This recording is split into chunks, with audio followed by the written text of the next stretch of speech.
New York నగర మేయర్గా మన భారతీయ మూలాలు కలిగిన ముస్లిం జోహ్రాన్ మర్దానీ ప్రమాణ స్వీకారం చేయడం. యాక్చువల్గా ఆయన ఎన్నిక అవ్వడం అనేది అప్పుడే 1-2 months బ్యాకే జరిగింది. సాధారణంగా ఇండియన్ ఆరిజిన్ కలిగిన వారు ఎవరైనా కనుక వేరియస్ ప్లేసెస్లో అంటే అవుట్ ఆఫ్ కంట్రీ కనుక వాళ్ళు మంచి పొజిషన్కి వెళ్ళినప్పుడు దాన్ని మనం సివిల్ సర్వీసెస్ పాయింట్ ఆఫ్ వ్యూలో కూడా చూడాల్సి ఉంటుంది.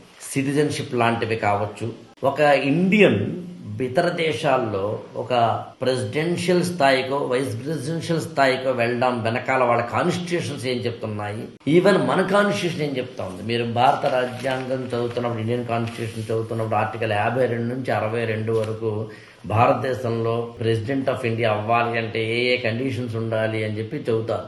అలాగే ఆర్టికల్ 152 నుంచి 162 వరకు కూడా గవర్నర్ ఏమవ్వాలని చదువుతాం. అదేవిధంగా అరౌండ్ ఆర్టికల్ 64 ఆ ప్రాంతం నుంచి ప్రైమ్ మినిస్టర్ ఆఫ్ ఇండియా అవ్వాలంటే ఏంటని చదువుతాం. చీఫ్ జస్టిస్ ఆఫ్ ఇండియా గురించి కూడా చదువుతాం. ఎండ్ పాయింట్ భారతదేశంలో పుట్టి భారతదేశంలో పెరిగి భారతీయకు సంబంధించిన అత్యంత ఉన్నత పదవులను చేపట్టాలి అంటే దానికి కాన్స్టిట్యూషనల్ ఫ్రేమ్ వర్క్ ఉంటుంది. మరి ఇతర దేశాల్లో కూడా ఉంటుందిగా.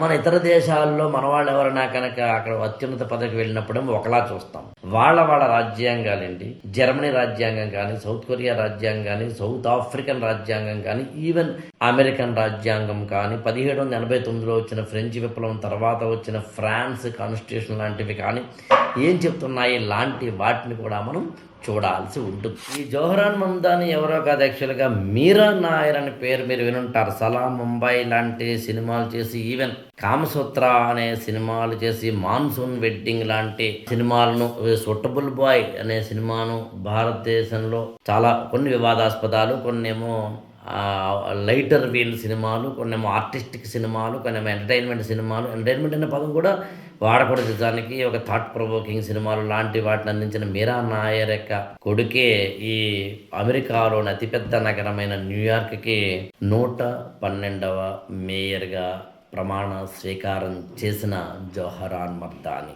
ఎండ్ పాయింట్ ఏంటంటే, ఏదైనా మన ఇండియన్ ఆరిజిన్ కలిగిన ఒక వ్యక్తి ఈ స్థాయికి వెళ్ళడం అనేది ఖచ్చితంగా అభినందించదగ్గ విషయం. ఇక్కడ మతాలకి, కులాలకి పెద్దగా పట్టింపులు లేవు. IAS for All ఛానల్ ని సబ్స్క్రైబ్ చేసుకోండి, లైక్ చేయండి, షేర్ చేయండి.